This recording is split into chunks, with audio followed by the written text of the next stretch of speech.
নমস্কাৰ মাৰ্ঘেৰিটাৰ খবৰলৈ ষ্টুডিঅ'ত নিশা শৰ্মা মাৰ্ঘেৰিটা মহকুমাত জুৱা খেলৰ বিৰুদ্ধে আৰক্ষীৰ বৃহৎ অভিযান আৰক্ষী বিষয়া পোনা গগৈ আৰু মাৰ্ঘেৰিটা থানাৰ ভাৰপ্ৰাপ্ত আৰক্ষী বিষয়া উৎপল বৰাৰ নেতৃত্বত আটক 6টাকৈ জুৱাৰী পুনৰবাৰ জনাইছো মাৰ্ঘেৰিটা মহকুমাত জুৱা খেলৰ বিৰুদ্ধে আৰক্ষীৰ বৃহৎ অভিযান আৰক্ষী বিষয়া পোনা গগৈ আৰু মাৰ্ঘেৰিটা থানাৰ ভাৰপ্ৰাপ্ত আৰক্ষী বিষয়া উৎপল বৰাৰ নেতৃত্বত আটক 6টাকৈ জুৱাৰী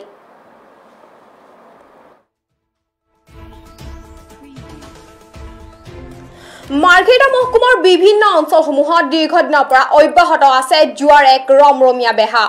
ডাবল গুটি সদৃশ জুৱাৰ বিৰুদ্ধে নৱনিযুক্ত মাৰ্ঘেৰিটা মহকুমাৰ আৰক্ষী বিষয়া পোনা গগৈ আৰু মাৰ্ঘেৰিটা থানাৰ ভাৰপ্ৰাপ্ত আৰক্ষী বিষয়া উৎপল বৰাৰ নেতৃত্বত গোপন সূত্ৰৰ এই অভিযান চলাই আৰক্ষীৰ দলে জুৱা ঘাটি উৎখাত কৰাৰ লগতে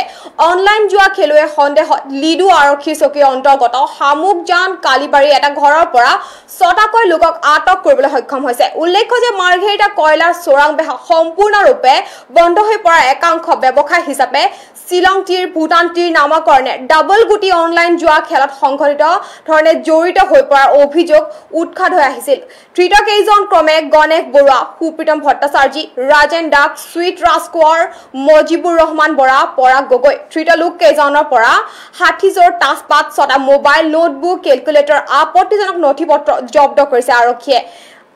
ধৃতকেইজনক মাৰ্ঘেৰিটা থানাৰ 291/2020 নম্বৰ এক গোচৰৰ ভিত্তিত ন্যায়িক আদালত হাজিৰ কৰা হৈ জেললৈ প্ৰেৰণ কৰা হৈছে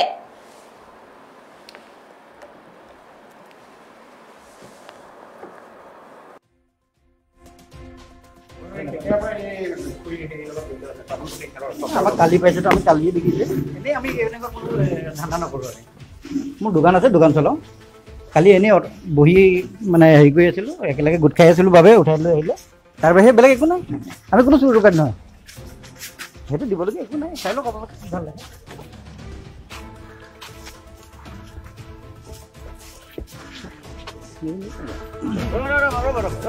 হেৰি নহয়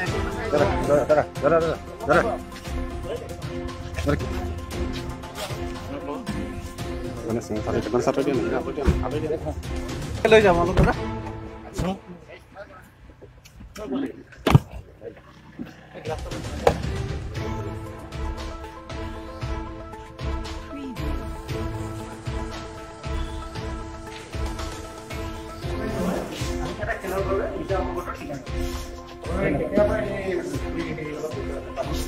আমাক কালি পাইছেতো আমি কালিয়ে দেখিছে এনেই আমি এনেকুৱা কোনো ধান্দা নকৰোঁ আৰু মোৰ দোকান আছে দোকান চলাওঁ কালি এনেই বহি মানে হেৰি কৰি আছিলোঁ একেলগে গোট খাই আছিলোঁ বাবে উঠাই লৈ আহিলে তাৰ বাহিৰে বেলেগ একো নাই আমি কোনো চুৰ দোকান নহয় সেইটো দিবলগীয়া একো নাই চাই লওক আপোনালোকে ভাল লাগে